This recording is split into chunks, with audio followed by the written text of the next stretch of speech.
Olá, pessoal. Meu nome é Pedro Lione, sou pastor da Igreja Vida em Ribeirão Preto, interior de São Paulo, casado com a Suzana e pai da Glória, de 4 anos, e do Judá, de 1 ano e meio. E eu estou muito feliz de poder, aqui nessa oportunidade, falar com vocês que estão participando do Congresso Aleph 2024, nessa oportunidade, falar com vocês sobre o seguinte tema: plantação e revitalização de igrejas.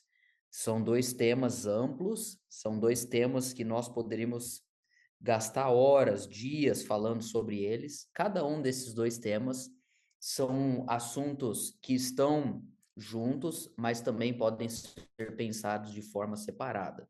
Plantar uma igreja é diferente de você ter que revitalizar uma igreja, mas eu gostaria de ter esse tempo aqui com vocês, partilhando algumas informações. Brevemente falar da minha formação acadêmica. Eu sou formado em música popular, licenciatura em música. É, eu me formei dos meus 17 aos meus 20 anos aqui na minha cidade. Depois eu fiz o bacharelado em teologia pela Universidade Metodista de São Paulo. Depois eu fiz uma pós-graduação em plantação e revitalização de igrejas, numa parceria do CTPI, Centro de Treinamento de Plantadores de Igreja, com a FATEV, uma faculdade do sul do Brasil. E agora, esse ano, eu acabei de terminar o meu doutorado em ministério na área de missiologia, do MTC, Missional Training Center, sobre a curadoria e aulas e conteúdo do professor e doutor Mike Gorin, escritor do livro Drama das Escrituras, entre outros. Eu estou pastoreando a Igreja Vida há 4 anos já. A Igreja Vida é uma espécie de plantação e revitalização ao mesmo tempo. E tenho tido o privilégio de ser pastor o ano que vem, em 2025, completar 10 anos de ordenação pastoral já, apesar dessa cara de novo, mas já há 10 anos, fui ordenado aos 23 anos, e o ano que vem comemoro e celebro, né, esses 10 anos de ministério pastoral. O meu pai é pastor também, e assim, quando eu penso em igreja, implantação de igrejas, não tem como não pensar na figura do meu pai, que foi e é uma grande influência para mim.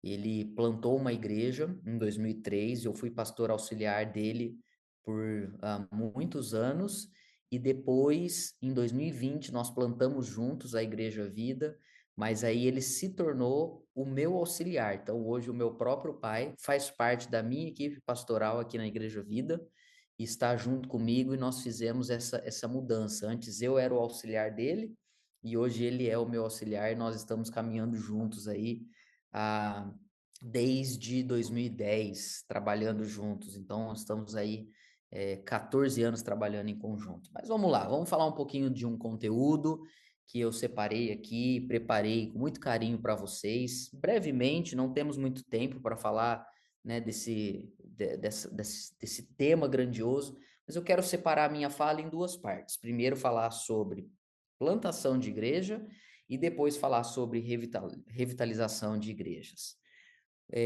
Para fins didáticos, eu separei aqui, para falar sobre plantação de igrejas, aquilo que eu intitulei de 5 P's. 5 P's que são importantes na plantação de uma igreja: plantador, propósito, projeto, parceiros e perseverança. Então, vou repetir: são 5 P's: o plantador, o propósito, o projeto, os parceiros e a perseverança. Quando a gente fala de plantação de igreja, eu não tenho dúvidas que a chave essencial de tudo é a pessoa do plantador.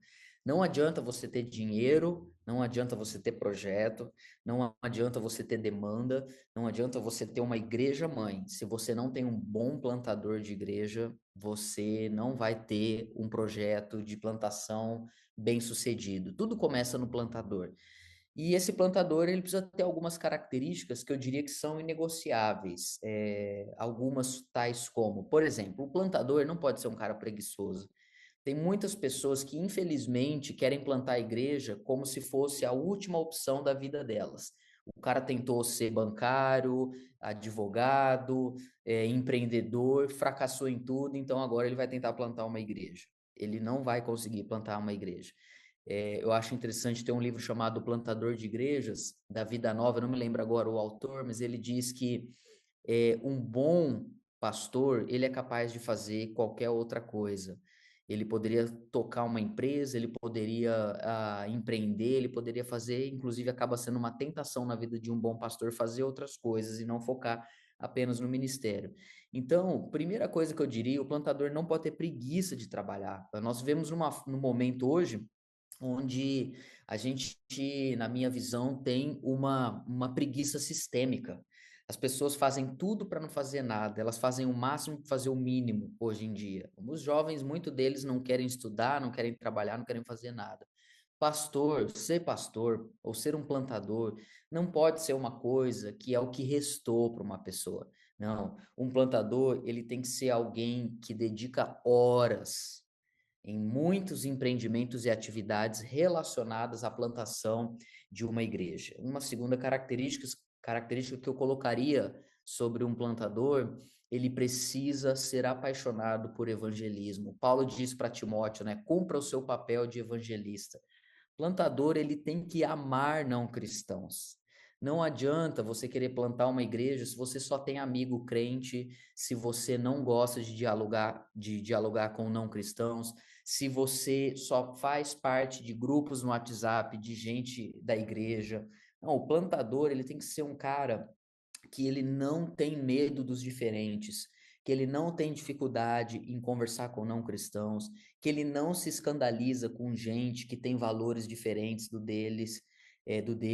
Ele precisa ser uma pessoa que navega com uma certa naturalidade em ambientes não cristãos. Ele precisa ser uma pessoa que gosta de falar de Jesus de uma maneira criativa, de uma maneira que está respondendo às perguntas não dos crentes, mas respondendo às perguntas dos não cristãos. O plantador de igreja tem que ler jornal, ele tem que assistir às séries mais assistidas do Netflix, ele tem que ler os livros mais vendidos nas principais livrarias do país. O plantador, ele não pode ser uma pessoa que tem dificuldade em conviver com não cristãos. Por isso, um plantador de igreja, ele precisa ter amigos não cristãos, senão quem que ele vai evangelizar? A não ser que ele queira plantar uma igreja para atingir crente. Mas eu não creio que o principal objetivo de uma nova igreja deva ser atrair crentes insatisfeitos de outras igrejas.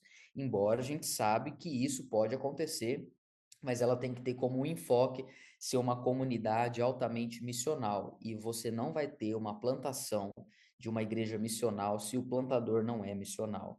Ele tem que ser uma pessoa que entende o contexto e o mundo em que vive, uma pessoa antenada. E por último, eu diria que o plantador tem que ser uma pessoa bem resolvida. É engraçado, é até um pouco genérico falar isso, mas eu percebo que muitos que vão plantar a igreja estão tentando plantar uma igreja porque não sabem o que querem fazer da vida. Isso não vai dar certo. Plantar uma igreja tem que ser um chamado que nasceu no coração de Deus e não uma tentativa de resolver dilemas mal resolvidos do seu passado. Porque se você é um cara mal resolvido, se você é uma pessoa mal resolvida, quando você mergulhar no processo de plantação de igreja, você vai ter muitos desafios, você vai sucumbir diante disso. Então, é muito importante entender para que Deus chamou você, que já entra no segundo P da plantação de igrejas, que é propósito. Por que essa igreja precisa nascer? Sendo que eu imagino que a cidade onde você vai plantar essa igreja, ela já tem outras igrejas. Mas por que essa igreja precisa nascer através dessa plantação que você está se disponibilizando? Ou então, talvez, investindo em algum plantador? E aí, eu diria a importância de entender o propósito. Se Deus quer plantar uma nova igreja na sua cidade, provavelmente ela vai responder demandas que as igrejas atuais não estão conseguindo responder. Ou se Deus quer plantar uma nova igreja nessa cidade, é porque ele quer atingir, talvez, um tipo de pessoa que as igrejas atuais não estão atingindo. Então, o propósito de uma igreja ser plantada é o que está por trás do método, das parcerias que vão ser firmadas, é o que está por trás da série de pregações, é o que está por trás dos recursos financeiros. Se você não tem um propósito muito bem estabelecido, você vai desistir e sucumbir nos primeiros desafios que com certeza aparecerão na plantação dessa igreja. Nenhuma igreja é igual ou completamente igual a outra igreja. Cada igreja tem a sua peculiaridade, as suas características. Por quê? Porque nenhum plantador é igual a todos os outros plantadores. Então, é muito importante o plantador discernir que tipo de igreja Deus me chamou para plantar. Senão você vai tentar replicar um método que às vezes funcionou no norte ou no sul do Brasil, mas talvez não vá funcionar no centro-oeste. Você vai tentar replicar um método que funcionou no nordeste, mas talvez não vai funcionar e no norte. Então é importante saber o propósito de Deus para a plantação dessa comunidade se é que ele chamou você para isso. Terceira coisa, terceiro P, projeto. O projeto é a parte onde você tem a capacidade de colocar no papel aquilo que Deus colocou no seu coração. Se você não é capaz de escrever um projeto para essa igreja ser plantada, se você não consegue colocar no papel a igreja que você vê no futuro, essa igreja nunca vai existir. E como que nós, brasileiros, sim, temos enormes e ótimas características qualitativas, mas também temos algumas coisas que precisam ser problematizadas. E, na minha opinião, uma das grandes dificuldades do brasileiro, que é um povo muito intuitivo, sabe, muito espontâneo, nós temos muita dificuldade em colocar no papel os sonhos que temos, em escrever projetos. Só que ninguém quer investir em uma plantação de igreja se não tiver um bom projeto sendo apresentado, porque a plantação é uma coisa que não existe.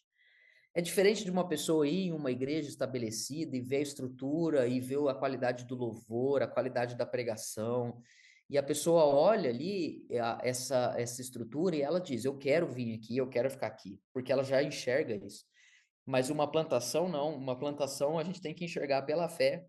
E muitas vezes as pessoas vão acreditar nessa plantação por causa do projeto. O projeto precisa ter algumas informações. Por exemplo, qual bairro você gostaria de plantar essa igreja na sua cidade? Por que esse bairro? Você tem dados demográficos a respeito da cidade, do bairro?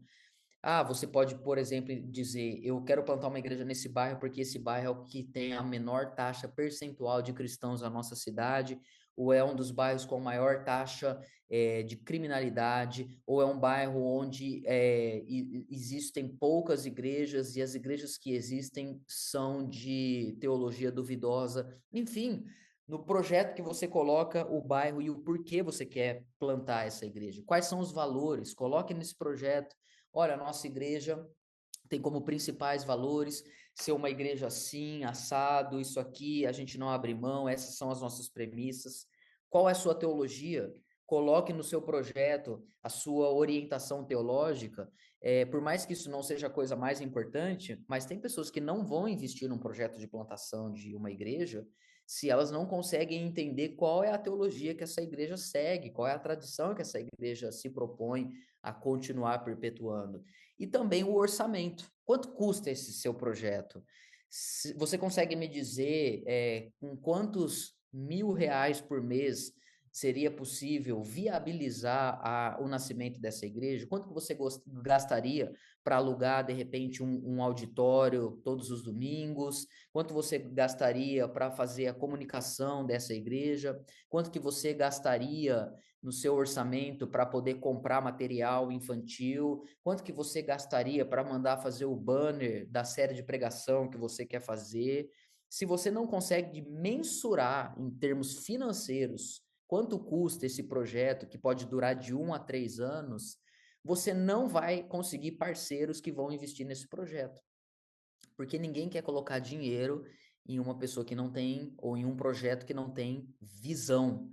Então pense nisso. Se você não consegue colocar no papel a igreja que você vê no futuro, você não vai ver essa igreja no futuro. Quarta coisa que eu diria que é importante, quarto P na plantação de uma igreja, são parceiros, porque ninguém planta uma igreja sozinho, ou pelo menos não deveria. Dentro dos parceiros, eu coloquei aqui três tipos de parceiros que nós, ou de cooperadores que nós precisamos para viabilizar a plantação de uma igreja. A gente precisa de parceiros em um grupo base, a gente precisa de parceiros intercessores e a gente precisa de parceiros mantenedores. É muito importante, quem quer plantar uma igreja, convidar amigos cristãos, claro, com autorização de suas lideranças, de forma bem conversada, mas convidar amigos para ajudar nesse projeto de plantação, na plantação dessa igreja. É aquilo que a gente costuma chamar de grupo base, que são as pessoas que vão ajudar você a plantar essa igreja. Essas pessoas vão conhecer bem a filosofia do ministério que vocês querem plantar, os valores. Esse grupo base precisa endossar minimamente a teologia que você quer colocar como assim ecossistema dessa plantação de igreja. Você precisa de pessoas que você confia. O grupo base pode variar de 6 a 12, até 20, até 30, sei lá, pessoas, mas eu acho que um bom grupo base, você tendo aí umas 12 pessoas, vamos colocar umas 3 famílias, você já consegue fazer um trabalho muito interessante. Então, você precisa dessa primeira camada de parceiro. Você precisa também de intercessores, gente que vai te ajudar em oração, gente que vai ajudar você a lutar essas batalhas espirituais, porque muitos plantadores acabam se esquecendo que plantar uma igreja é uma das lutas espirituais mais intensas que existe. Porque a igreja, ela é uma, como diz John Stott, a porta do reino de Deus. Ela é uma, ela é um corpo, ela é o corpo de Cristo na face da terra, cujo o seu poder pode nutrir, capacitar as pessoas para conhecerem a Cristo e torná-lo conhecido onde estão. Então, sempre que uma igreja nasce, isso é um problema para o inferno. Sempre que uma igreja nasce, é um sinal de esperança para uma cidade inteira. Sempre que uma igreja nasce, mais pessoas poderão exercer a linha de frente na missão de Deus. Então, precisa haver oração. E você, claro, como plantador, precisa fazer parte desse movimento de oração, mas seria muito interessante e eu diria imprescindível você ter gente altamente engajada na oração. E por fim, parceiros mantenedores, gente que vai pôr dinheiro. É claro, você pode muito bem plantar uma igreja sem ninguém, nenhuma igreja colocar R$ 1. Eu já vi centenas, bom, talvez centenas eu exagerei, mas eu já vi dezenas de igrejas nascerem sem nenhum tipo de igreja mãe ou de parceiro internacional colocando dinheiro. Mas quando você tem gente que está colocando dinheiro, você pode avançar muitos processos. Por exemplo, o plantador pode ser tempo integral. No começo de uma igreja, você não consegue, no orçamento de uma igreja de 20 pessoas, levantar um salário digno para um plantador. Mas se você tem 4 ou 5 parceiros que destinam uma verba no projeto dessa plantação, você já consegue, de repente, pagar um aluguel dominical, às vezes até mesmo já alugar um salão, ou você consegue pagar o salário desse plantador, você consegue comprar material, instrumentos musicais para a igreja ou para a plantação. Então, vale muito a pena você levantar mantenedores, igrejas sérias da sua cidade ou da sua denominação. E aqui eu volto no assunto do projeto. Se não tem projeto, não vai ter parceria, então, de mantenedores. Então, é importante o projeto por causa disso. E, por fim, o quinto e último P, no que diz respeito à plantação de igrejas, eu diria que é a perseverança. Então, recapitulando: plantador, propósito, projeto, parceiros e, por fim, perseverança. Por quê? Porque plantar igreja é você caminhar muito tempo sem ver resultados.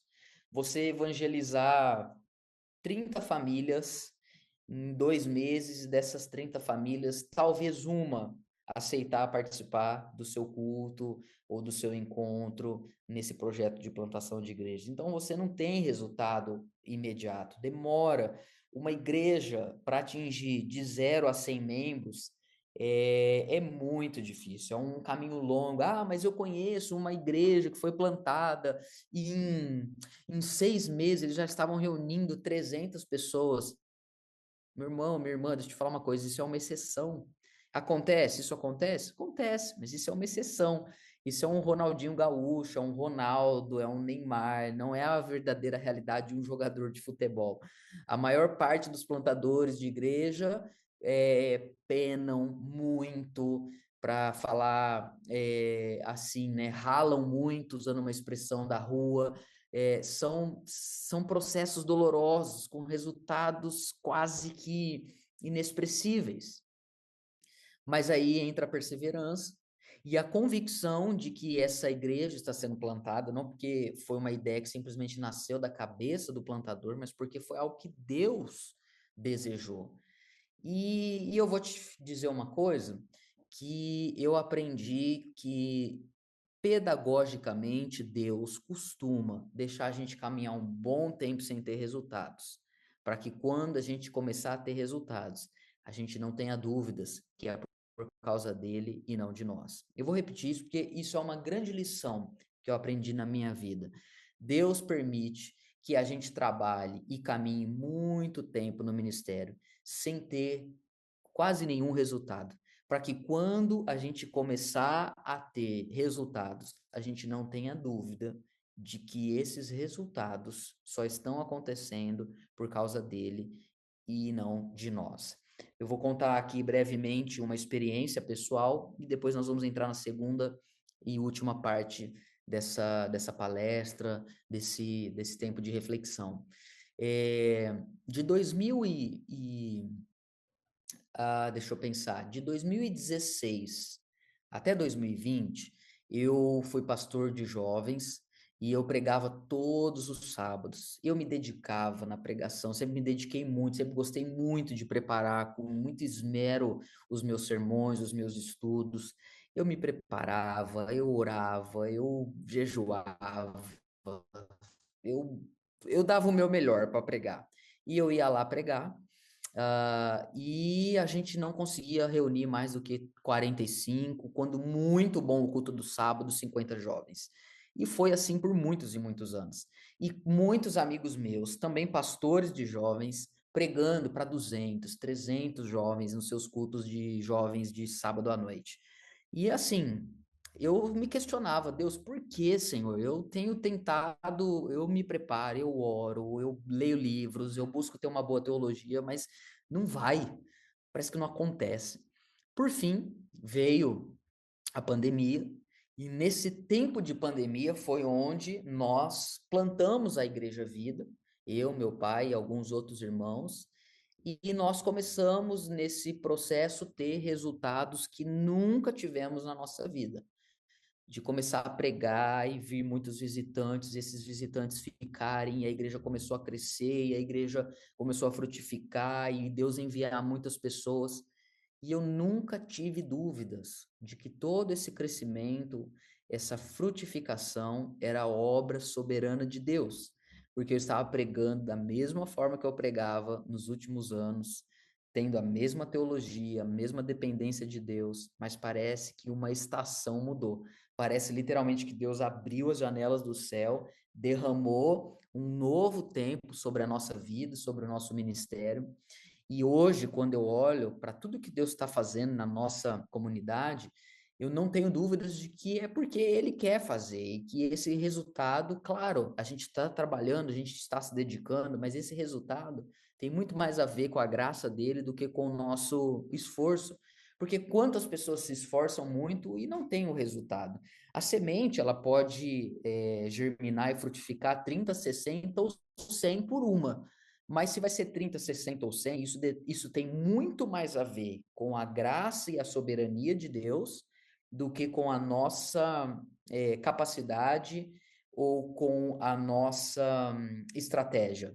Então, o chamado de Deus para a sua e para a minha vida não é para a gente ser bem-sucedido aos olhos do mundo, mas é para a gente ser bem-sucedido aos olhos de Deus. E como que a gente é bem-sucedido aos olhos de Deus? Sendo fiel e perseverando. O chamado de Deus para um pastor e para um plantador é o da perseverança e não de números exponenciais. Então não desista, continue perseverando, porque em algum momento essa semente ela vai germinar, ela vai brotar, ela vai se tornar uma muda, ela vai se tornar uma árvore, e essa igreja que um dia foi só uma plantação de uma semente, em um outro dia ela vai se tornar uma árvore frutífera, frondosa, para a glória de Deus. Muito bem, agora nós vamos entrar na segunda parte, para a gente falar um pouquinho sobre revitalização de igreja. Que é importante a gente entender que é um outro tipo de abordagem, é um outro tipo de universo, embora tenha, claro, muitas similaridades com o tema da plantação de igrejas. Toda igreja precisa ou precisará ser revitalizada em algum momento. Por quê? Vai se mudando as gerações, o mundo muda, algumas estratégias que funcionaram 20 anos atrás já não funcionam mais hoje, algumas lideranças que eram muito engajadas, comprometidas com a missão da igreja, ou mudaram de cidade, ou envelheceram, ou mudaram de igreja, ou desanimaram. Então a igreja precisa ser revitalizada porque as pessoas precisam ser revitalizadas. A igreja precisa ser revitalizada não porque o prédio ficou velho e o sistema de som ultrapassado. A igreja precisa ser revitalizada porque as pessoas têm diferentes momentos de vida e momentos de deserto, de vale, de solidão, de depressão, de problemas, e o evangelho vai renovando essas pessoas. Na minha pós-graduação em plantação e revitalização de igrejas, eu escrevi um artigo, que foi o meu trabalho final, chamado Revitalizando Igrejas por meio do Evangelho. E essa é a minha tese. Toda vez que eu vou conversar com algum amigo ou com alguém que está querendo se envolver no processo de revitalização de uma igreja, para mim, o método infalível para uma igreja ser revitalizada é voltarmos ao Evangelho e colocarmos no Evangelho de Jesus todas nossas esperanças, expectativas de que essa igreja pode voltar a viver e ser revitalizada. Por que eu estou dizendo isso? Porque a gente vai tentar revitalizar uma igreja mudando de prédio, não dá certo. A gente vai tentar revitalizar uma igreja fazendo uma reforma estrutural na igreja, não dá certo. Muitas vezes a gente vai tentar revitalizar uma igreja mudando a visão da igreja. A gente era uma igreja tradicional, agora a gente virou pentecostal, ou a gente era pentecostal e agora a gente virou calvinista. A gente era calvinista, agora a gente virou carismático. Não adianta, irmãos. O que revitaliza a igreja é voltar ao evangelho, porque é voltar aquilo que existe de mais nuclear, essencial, basilar em uma igreja. E para isso, eu quero usar um versículo base com 4 pontinhos aqui, até o final dessa nossa conversa, que é o versículo de Atos, capítulo 2, verso 42, que para mim são os 4 pilares de qualquer igreja do mundo.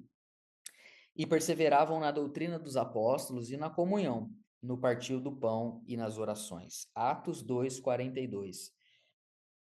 Eu consigo pensar esse texto aqui dividindo os 4 pilares de uma igreja: doutrina, comunhão, sacramentos e oração. Perseveravam na doutrina dos apóstolos, na comunhão, no partir do pão e nas orações. Então, daqui para frente, nesses últimos minutos que nos restam, eu quero falar aqui em 10 a 15 minutos sobre um pouquinho esses 4 pilares que você precisa voltar a enfatizar. Nenhum deles, eu tenho certeza, deixou de ser feito numa igreja que precisa ser revitalizada, mas eu imagino que deixou de ter sido enfatizado e desenvolvido. Então, doutrina, comunhão, sacramento e oração. Perseverando nisso. A doutrina é a doutrina dos apóstolos, e a doutrina dos apóstolos é o Novo Testamento. Então, a primeira coisa que nós precisamos revitalizar para uma igreja ser revitalizada é o púlpito da igreja. Gosto muito da frase do John Piper, que diz o seguinte: em uma igreja, a pregação não é tudo, mas ela influencia tudo. Eu vou repetir. John Piper. Em uma igreja, a pregação não é tudo, mas ela influencia tudo. Não tem como revitalizar uma igreja se o púlpito não é revitalizado. Eu vivi o processo de igreja, eu vivi a experiência de viver em um tipo de igreja onde se pregava mais sobre a visão institucional, filosófica, teológica dessa igreja do que o próprio evangelho de Jesus. Tem muitos pastores que acabam se tornando monotemáticos, eles falam sempre da mesma coisa. Quando você quer revitalizar uma igreja, não adianta você ficar pregando sobre revitalizar uma igreja, você tem que pregar o evangelho. Você tem que pregar sobre o Senhor Jesus. Você tem que pregar sobre a graça de Deus. Você tem que ter um púlpito centrado no evangelho. E para você ter uma boa pregação altamente encharcada da doutrina dos apóstolos, você precisa gastar tempo no seu sermão. Tem pastores que querem revitalizar uma igreja, eles gastam 10 horas semanais fazendo reuniões para apagar incêndio na igreja e gastam 2 horas para preparar o seu sermão de domingo. Está errado. Na minha opinião, um bom sermão não é preparado em menos de 10 horas. Precisamos que a nossa pregação seja altamente encharcada da doutrina dos apóstolos, do evangelho do Senhor Jesus, do poder do Espírito Santo e de uma intensidade escriturística muito forte. Então, a primeira coisa, como está a sua pregação? Como está o seu púlpito? Comece a investir mais na palavra e na pregação do evangelho do que em qualquer outro tipo de estratégia, porque Deus não unge métodos, Deus unge homens. E.M. Bounds diz isso. Não adianta ter um método de revitalização se não existe um revitalizador cheio do Espírito Santo, cheio da palavra de Deus. A segunda coisa que é muito importante no processo de revitalização de uma igreja é a comunhão. E perseveravam na doutrina dos apóstolos e na comunhão. Perceba que igrejas que estão enfermas tendem a ser extremamente divididas. Igrejas que precisam de revitalização foram divididas por questões políticas, seja internas, da política interna da igreja, ou seja, da política externa, ideológica do país. Geralmente, igrejas doentes, enfermas, elas foram divididas por questões doutrinárias. Tem uma ala muito pentecostal, tem uma ala muito tradicional, tem uma ala muito liberal, uma ala muito fundamentalista. Então, nós precisamos voltar a ter a comunhão dos santos. Só que quando a gente fala em comunhão, muitas vezes, eu não sei como é no Nordeste, no Sul, no Norte, no Centro-Oeste, mas geralmente aqui em São Paulo, a gente pensa em comunhão, a gente pensa em churrasco, em pizza, em lanche, em comida. Que é verdade, comunhão envolve isso, mas a comunhão cristã não é só comida. A comunhão cristã, ela é a unidade do povo de Deus ao redor da palavra. Então, eu acredito muito na ação do Espírito Santo por meio da unidade da igreja orgânica. E eu creio que a comunhão da igreja ela é muito parecida com uma amizade. Você não consegue ter comunhão em uma igreja se isso é forçado e se isso é obrigatório. Precisa ser natural. Você não para alguém no meio do corredor da faculdade, ou no meio do corredor da igreja, ou no meio do corredor do seu prédio e olha para essa pessoa e fala assim para ela: Oi, tudo bem? Meu nome é Pedro, quer ser meu amigo? Uma amizade não nasce assim. Uma amizade nasce do tipo: vamos tomar um café? Vamos fazer vem jantar na minha casa, vamos pedalar juntos, vamos correr juntos, vamos na academia juntos. E a hora que você percebe, você é amigo dessa pessoa. E a comunhão cristã, ela precisa ser orgânica, ela precisa ser natural, ela não pode ser forçada. E ela precisa acontecer ao redor da palavra de Deus. Pode ser churrasco, mas não pode só ser churrasco. Tem que ser churrasco e Bíblia. Por isso eu acredito muito na importância das reuniões nos lares, na revitalização de uma igreja, mas não como um objetivo estratégico de trazer um conteúdo que vai revitalizar a igreja, não. Reuniões onde as pessoas convivem juntos. Se você às vezes tem um pouco de dificuldade ou se você teve muitos problemas e a sua igreja rachou por causa de grupos pequenos, você pode ir por um outro caminho, você pode gerar essa comunhão através de programas na igreja local, onde tem espaço para bate-papo, onde você pode ter, por exemplo, grupos de interesse em comum, um grupo de artesanato, um grupo de gente que gosta de andar de bicicleta, um grupo de gente que gosta de crossfit, um grupo de pessoas que são mães de crianças pequenas. Ponha o povo da sua igreja em contato um com o outro, porque essa comunhão é uma das formas mais poderosas que o Espírito Santo age na revitalização de uma igreja. Terceiro, sacramentos.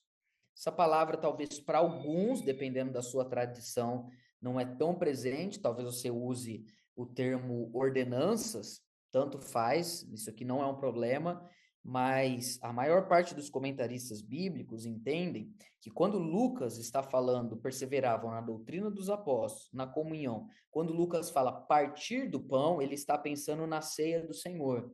Ele está pensando naquilo que Jesus deixou como uma ordenança para a sua igreja. E nós, como bons reformados e protestantes, reformados aqui não no sentido estrito, mas lato sensu, né, como gente que foi oriunda da reforma protestante, nós entendemos que existem apenas dois sacramentos ou duas ordenanças, o batismo e a ceia. E eu vivi um pouco isso. Na minha experiência passada, a gente era de uma igreja que enfatizava muito grupos pequenos e o culto público, ele foi de alguma forma perdendo o seu peso, perdendo a sua seriedade e consequentemente, mesmo que não intencionalmente, os sacramentos também foram perdendo um pouco o seu valor. O batismo, a ceia acabaram ficando um pouco vazios de significado. E no processo de revitalização que nós vivenciamos, eu pude perceber como que a ceia, quando bem administrada, quando bem instruída, quando bem ensinada, quando bem valorizada, e o batismo, da mesma forma, como que Deus usa essas ordenanças para nutrir a igreja, para capacitar o povo de Deus a ser revitalizado.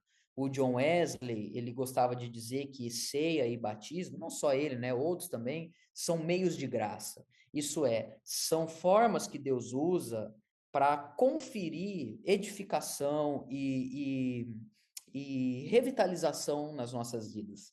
A maior parte das pessoas da sua igreja provavelmente já são batizadas. E um erro muito grande é quando a gente tem culto de batismo, é a gente achar que o batismo daquele culto tem a ver apenas com as pessoas que estão sendo batizadas. Isso é um problema. Uma, uma, uma sugestão que eu daria para você, sempre que for ter batismo na sua igreja, valorize muito. Pregue sobre batismo. Ensine o que é o batismo, a importância do batismo. A ceia, a mesma coisa, ensine sobre a ceia. Quando for ter batismo, explique para as pessoas da sua igreja que existe um só batismo e que o batismo daqueles irmãos é o mesmo batismo de quem já foi batizado, ele só está acontecendo em data, em local e em horário diferente. Mas existe um só batismo. Explique que o batismo não é o ingresso para a instituição, para a igreja presbiteriana, batista, metodista ou qualquer coisa do tipo. mas que o batismo, ele é a renovação de uma identidade, ele é a purificação dos pecados e ele é agora uma nova natureza. Eu não estou dizendo que é o batismo que confere isso, só estou dizendo que ele representa uma nova humanidade. E para que sempre que tiver batismo na sua igreja, você encoraje os que já foram batizados a reviverem a sua experiência e reassumirem a sua identidade batismal. E a ceia a mesma coisa, dizendo como ela é a mesa da graça e do reino de Deus e como ela é a mesa escatológica que antecipa alguma medida do que vai ser o banquete final do Cordeiro de Deus com a sua igreja. Valorize a ceia, valorize o momento. É importante uma igreja cuja a ceia e o batismo, os sacramentos, as ordenanças, não são ritos vazios, demonstra que existe uma vitalidade espiritual. Você pode perceber que as igrejas que estão enfermas acabaram deixando o batismo e a ceia ritos muito vazios. E não foi esse o objetivo deixado para nós, pelo contrário, ceia e batismo são formas de Deus conferir a graça e a edificação e a revitalização dele sobre as nossas vidas.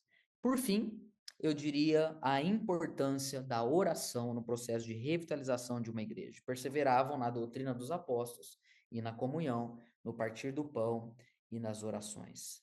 E aqui eu queria, assim, falar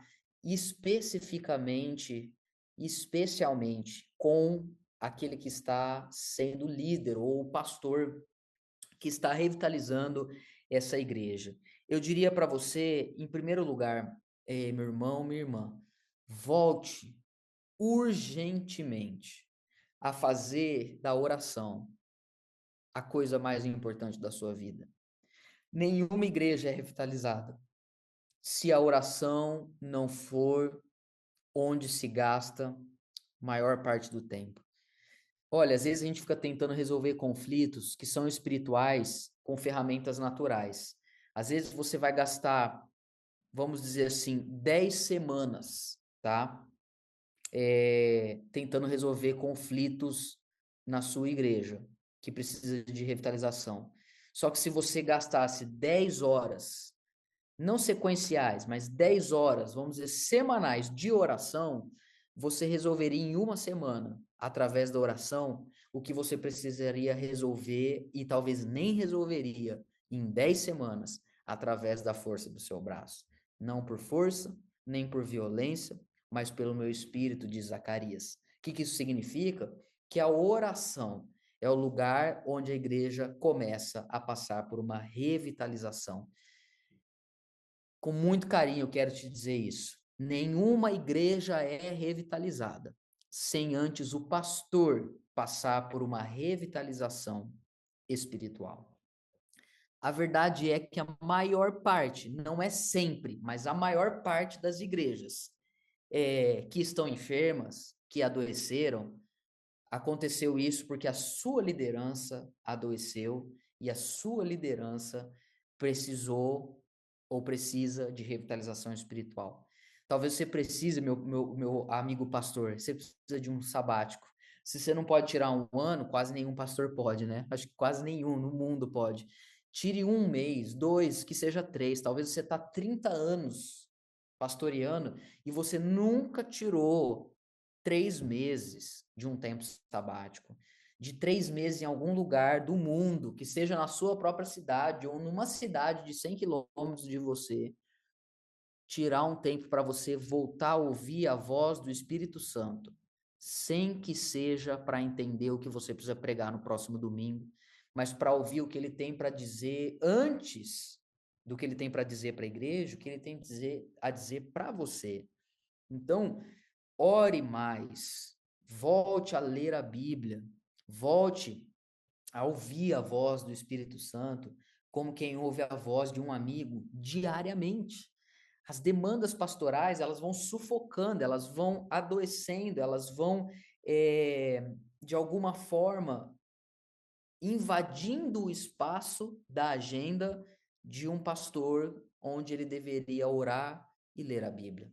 Eu vou partilhar com você apenas uma forma que eu tenho tentado fazer nesses meus anos de ministério. O meu período da manhã, ele é totalmente dedicado à oração, à leitura bíblica e à produção de conteúdo, seja para sermão, para aula, alguma coisa do tipo. Eu não atendo pessoas na parte da manhã. Eu não faço visita na parte da manhã. Eu não faço reuniões na parte da manhã. Claro, existem exceções. Existe um velório, existe uma urgência que precisa ser feita, uma visita urgente, mas a urgência não é algo que acontece todo dia. Eu queria encorajar muito você, e eu quero terminar a minha fala com isso. Volte a orar como aquilo que é a maior missão que Deus deu para você. Os apóstolos, quando começaram a perceber que a demanda para servir a mesa das viúvas se tornou muito grande, eles entenderam, Deus não nos chamou para isso. Deus nos chamou para o ministério da palavra e da oração. E aí eu pergunto para você, servir a mesa para as viúvas não é algo sério, importante e do reino de Deus? Com certeza. Só que eu entendi que não é porque algo é bom e importante que eu necessariamente tenho que fazer. Por exemplo, eu sempre dou esse exemplo. Vender hambúrguer é bom, sim ou não? Eu imagino que você concorde, porque você gosta de comer hambúrguer, pizza ou qualquer coisa do tipo. Então, por que que você não abre uma hamburgueria se vender hambúrguer é bom? Você vai dizer para mim, não, porque eu não tenho traquejo para cozinha. Então eu diria isso para você, não é porque algo é bom que você tem que fazer.